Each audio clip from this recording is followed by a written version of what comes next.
Now the question he asked me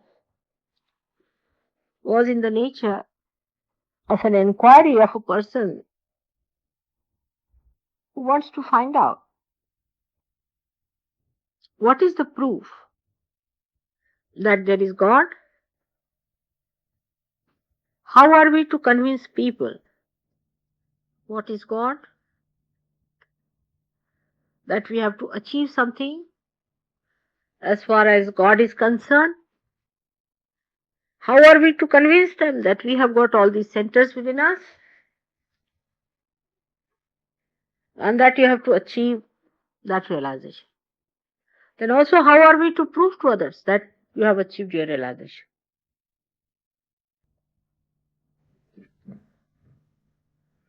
This is the question which everyone who is not yet a fully Sahaja Yogi would feel and ask you questions, and you should have answers to it.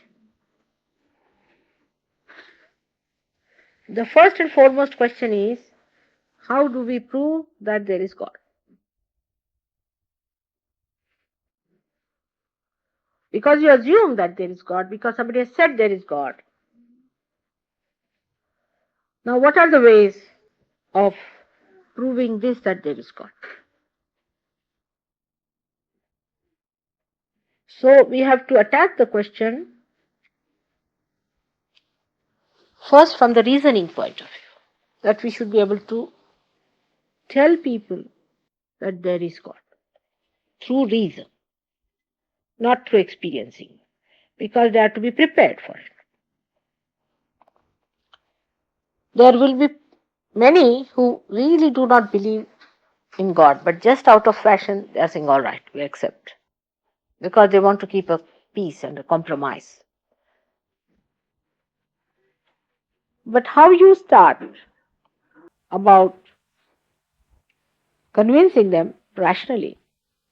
Perhaps I spoke in one of my lectures, if you have that. I don't know if you have got it. But we can prove it the existence of God. You may call him God or nature or whatever it is, from many points of view. For example, in short, we can say there are many scientific things we cannot explain.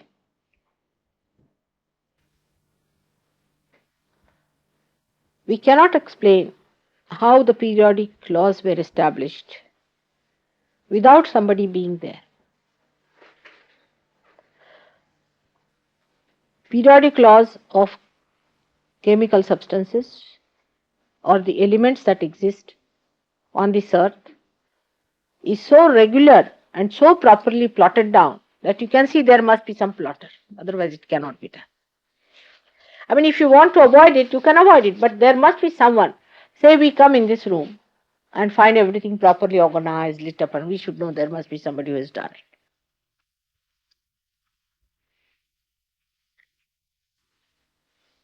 Then a very good example is given by a very good French biologist. He says that if you use law of chance, the law of chance states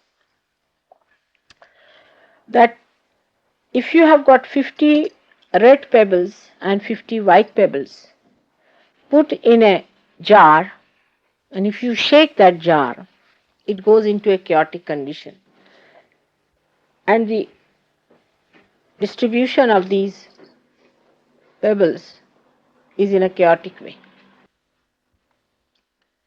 To bring them back to their normal condition of having the red on one side and the white on the other side, you go on shaking it as many times as you like. And they have found out that there's minimum of minimum so many times it has to be done. Otherwise it cannot be worked out. This is all done by chance. You see, by chance when it has to come to normal condition, how many chances you have to take? There's a certain amount of a formula, something raised to power n, call it n. So, as a biologist, he tried to calculate that if matter has to become living. Then to get to that density, how many years are required?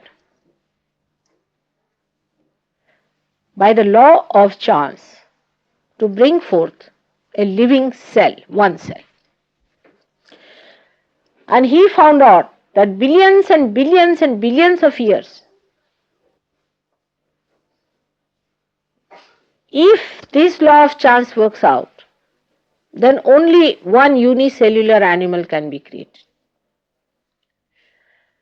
But in this short time, from when the earth seceded from the sun and then cooled down, and then life came into being, then human beings were created who are very complicated. It is such a short time compared to that time which is required by chance that he has proved mathematically that it is an impossibility, it cannot happen. It is that fantastic. This is a scientific, very good proof of a biologist that there is somebody, a juggler, who is doing that job. You may call him God, you may call him nature, whatever it is, but the nature thinks. People like Jung have proved the existence of collective consciousness, the existence of unconscious, which gives us dreams through which we get universal symbols all over the world, whether we are in India or in England or anywhere. The symbols are the same, and he has done experiments with thousands of people. On the medical science also one can say, as you know, that one of the arguments we put in for is that acetylcholine and adrenaline, which are two chemicals, when they are in the body, human body, they act very arbitrarily. Means they have to augment, mean to contract or to relax. Those who relax must relax, and those who have to contract must contract. But those who are supposed to be contracting relax, while those who are supposed to be relaxing contract. So they have not been able to explain, and they have written, all of the doctors, they say that the mode of conduct of these chemicals in the body one cannot say. Another thing is that one of the very, very important arguments that people have given is this, that supposing a foreign body goes inside the human body, then always the tendency is to throw it out as soon as possible. Supposing something goes into your throat, you will cough out. Something goes in the blood, they will try to throw it away. That's the system it is. But when the fetus is formed in the body, then not only it is kept there, it is nurtured, looked after, and thrown out at the right time. How can you explain that? There are 1,001 explanations people have tried to give, but none of them are satisfactory. Then this earth is spinning with such a speed, and we are kept glued to this earth, we never even feel the speed. And so many things like that people have been able to say, and so many scientists have felt that there is some force which is beyond us, which is very dynamic, which acts in such dynamic ways that we cannot explain. So we come to a point where we tell people that there is some force which we have to discover. Now, then as Sahaja Yogis, you can say that this hankering to seek, after a certain level of evolution, because some people do not have at all seeking, you know that. They are just seeking food to eat just like animals. Some people are seeking power. Some people are seeking money also. But there are so many people who are seeking something beyond. This seeking has come to us, and this seeking that has come to us has led us to some sort of a path by which we should find out.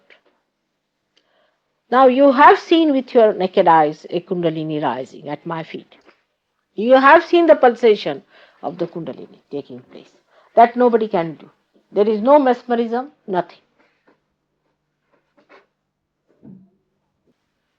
When the Kundalini rises with the stethoscope, you can feel the rising of the Kundalini.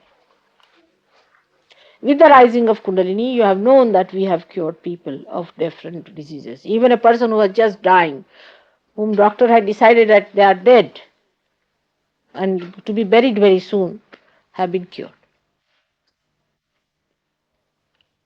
And it is so dynamic. The dynamism, I'll tell you, it's so dynamic. Like we can take the case of, say, his brother. That he was so very sick and they said he has got blood cancer, he's going to die within 8 days. I mean, he just told me this, that's all. And he's cured. Today Linda told me that her mother was always angry with Peter. Where is she gone? Where is she? Linda?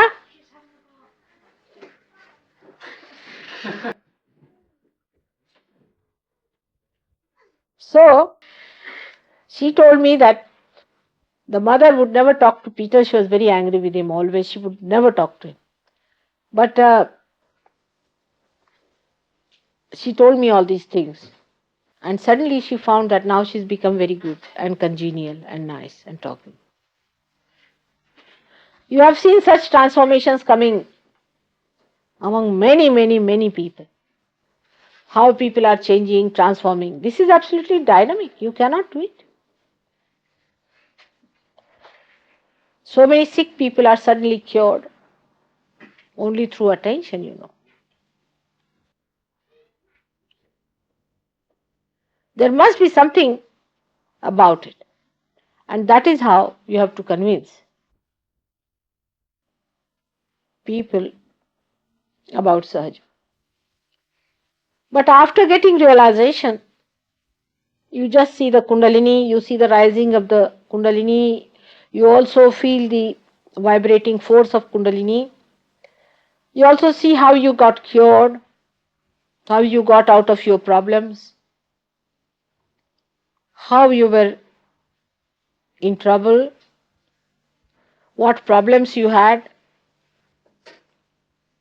You had seen all these things. And these things happened to you also. Some of you were drug addicts, some of you were suffering from some mental troubles, some were having physical problems. All these, you see, are cured and you are much better people now. This has happened to you very easily without much effort being put into it.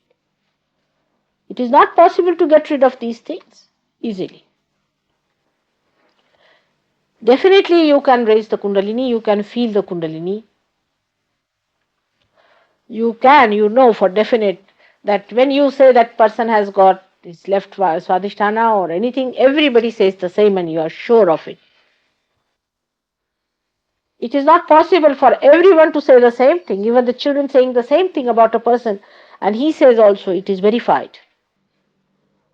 So, part of it comes to you in complete proof that there is something about it.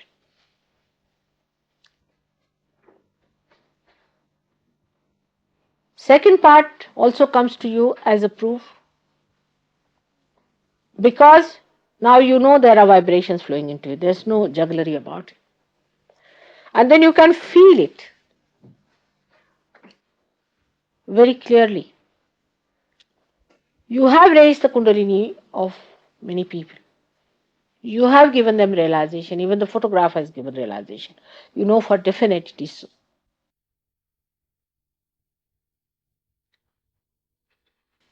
And also you know that if you want to ask any fundamental questions, you get answer as a great flow of vibration. So when you ask the question, Linda, come along.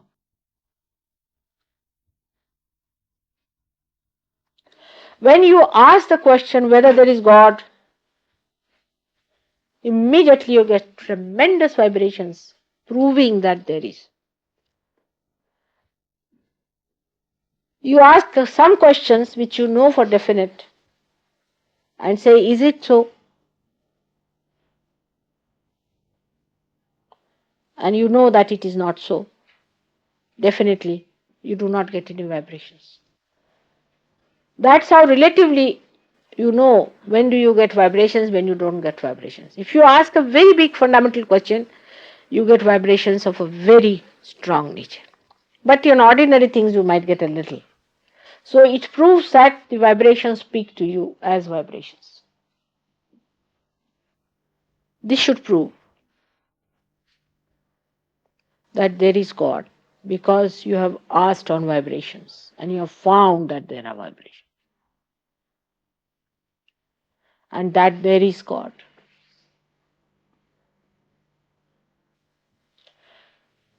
Now, what happened in the case of Buddha? That he got realization as you got it. And he had no way of finding out whether there is God or not. So he said, there is no God, only there is self. But you have gone beyond it. So if you find 70% of the proof through your own experiencing it and raising of the Kundalini and all that, then the 30%, whatever it is to be ascertained through the vibrations. And when you ascertain it through the vibrations, for example, I say this is hot. How do I know? By feeling it itself, it is hot. Now, anything that makes me hot is hot. But relatively, I know this is hot, that is cold. In the same way, on vibrations also, you can ask various questions and find out yes and no. And then you can believe it, that there is God Almighty. And this all-pervading power exists. Not only exists, but operates. The rest of it is all a myth.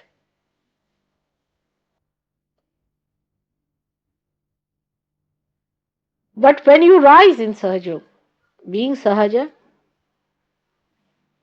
you take it for granted. As we take everything for granted. All the trees growing, the mango tree giving a mango,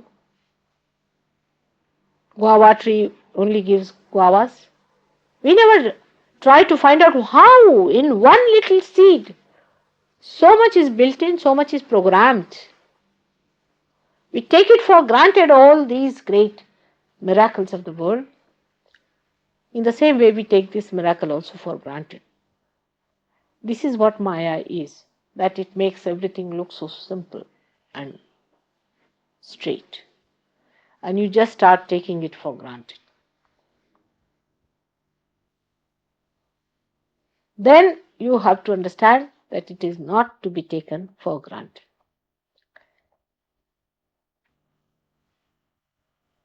But is to be very much respected, worshipped, and accepted. The amount of preparation you have, the amount of strength you have, that is the amount of truth you are going to get. Truth also weighs you very clearly whether you can receive it or not. There is no diplomacy that can work this out. No cheating, nothing. Truth knows how far you are. The more you become stronger, the more the truth manifests through you and you receive the truth. Just now, some of you are still little babies of 3 months and 4 months and something like that. And still sometimes taken for granted. You do things which you should not do and harm yourself. It's only a question of harming yourself, not harming me or harming Sahaja Yoga, which cannot be harmed, but you harm yourself. So one has to be very careful and should understand the laws and regulations. As Gavin had read the last time, the statutes of God's laws. You must understand how it works. You cannot take law into your hands by taking it for granted. Law operates and it knows everything. It is a law of love. That's why it allows you to make little mistakes to learn. But it will not protect you when you start saying that, all right, I want to do it on my own. All right, it says, all right, go ahead. So one has to know that this law operates not blindly, lovingly. And it tries to teach you also sometimes that don't do this wrong and don't do that wrong. But when it comes to real punishment, the punishment is that this law leaves you alone. It just lets you go.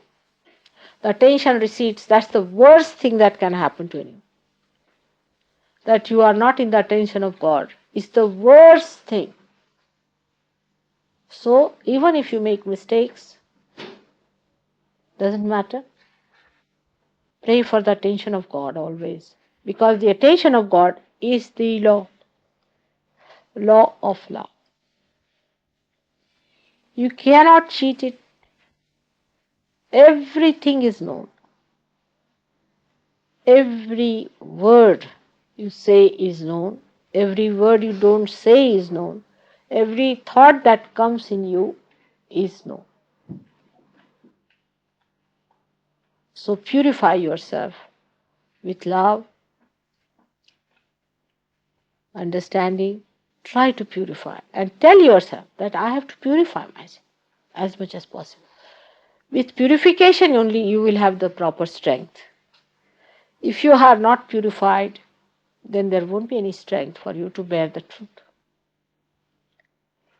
Once you bear the truth, your own life will convince people that you are divine. Your face will convince people. Everything that you do will convince people that you are divine. And whatever you say, people will know it is coming through divine force.